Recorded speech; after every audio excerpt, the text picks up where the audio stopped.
اللہ ہی تو ہے جو ہواؤں کو بھیجتا ہے تو وہ بادل کو ابھارتی ہیں، پھر اللہ اس کو جس طرح چاہتا ہے آسمان میں پھیلا دیتا اور تہ بتہ کر دیتا ہے، پھر تم دیکھتے ہو کہ اس کے بیچ میں سے بارش کی بوندیں نکلنے لگتی ہیں، پھر جب وہ اپنے بندوں میں سے جن پر چاہتا ہے اسے برسا دیتا ہے تو اسی وقت وہ خوش ہو جاتی ہیں، جبکہ وہ اس کے برسنے سے پہلے یقیناً نا امید ہو رہے تھے۔ تو اے دیکھنے والے، اللہ کی رحمت کی نشانیوں کی طرف دیکھ کہ وہ کس طرح زمین کو اس کے مرنے کے بعد زندہ کرتا ہے، بے شک وہ مردوں کو زندہ کرنے والا ہے اور وہ ہر چیز پر قادر ہے۔ اور اگر ہم ایسی ہوا بھیجیں کہ وہ اس کے سبب کھیتی کو دیکھیں کہ زرد ہو گئی ہے تو اس کے بعد وہ ناشکری کرنے لگ جائیں،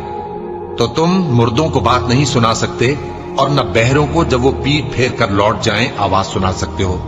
اور نہ اندھوں کو ان کی گمراہی سے نکال کر راہ راست پر لا سکتے ہو۔ تم تو انہی لوگوں کو سنا سکتے ہو جو ہماری آیتوں پر ایمان لاتے ہیں، سو وہی فرما بردار ہیں۔